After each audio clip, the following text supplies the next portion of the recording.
This is day 100 of the Daily Bread Bible Study. We are looking at 1 Kings chapters 3 through 5. In 1 Kings chapter 3, still being a young kid, Solomon is getting things set up. He has been busy offering sacrifices to the Lord at Gibeon since there is no temple in Jerusalem.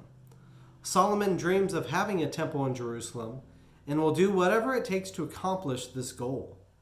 He has a dream involving God, in which King Solomon requests in 1 Kings 3 verse 9, "Give your servant therefore an understanding mind to govern your people, able to discern between good and evil, for who can govern this your great people?" It pleased the Lord that Solomon asked this.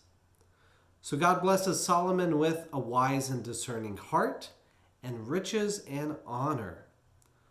Solomon wakes from the dream and goes to offer sacrifices in Jerusalem. As an illustration of King Solomon's wise and discerning mind, the king discerns between two women claiming to be the mother of a child, using the words in 1 Kings 3:25.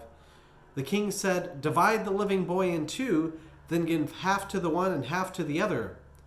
But the woman whose son was alive said to the king, because compassion for her son burned within her, "Lord, please, my lord, give her to the living boy. Certainly do not kill him." And the other said, "It shall be neither mine nor yours. Divide it." Then the king responded, "Give the first woman the living boy, and do not kill him. She is his mother." In 1 Kings chapter 4, this chapter begins with a list of King Solomon's officials. And in verse 20, we continue, "Judah and Israel were as numerous as the sands by the sea. They ate and drank and were happy." Solomon was sovereign over all the kingdoms of the Euphrates to the land of the Philistines. Even to the border of Egypt, they brought tribute and served Solomon all the days of his life. It's reported that life was good for King Solomon. The next part of the chapter describes his splendor, including delicacies like deer and fatted fowl every day. In the wilderness, Israel prayed for quail and received it on one notable day. Yet King Solomon could have quail every day and much more. He had numerous horses that were always fed. Life was very good indeed.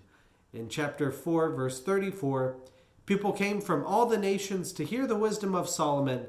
They came from all the kings of the earth who had heard of his wisdom.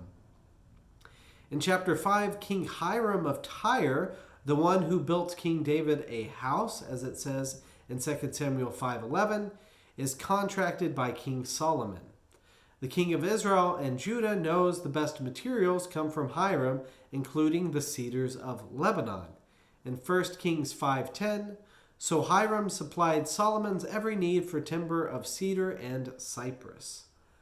Now, it's a little debatable here, but King David made arrangements with King Hiram of Tyre to get things settled for King Solomon. Now, King Solomon forces over 15,000 men for the task of building the temple.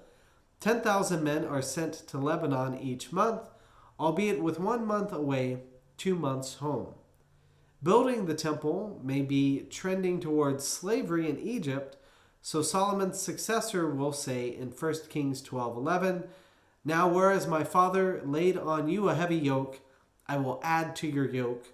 My father disciplined you with whips, but I will discipline you with scorpions." So apparently this was hard work that King Solomon was requesting, but in the end, the temple of the Lord is built there in Jerusalem, and that is very important for the Jews. So anyways, we will look more at this unfolding story of King Solomon next time.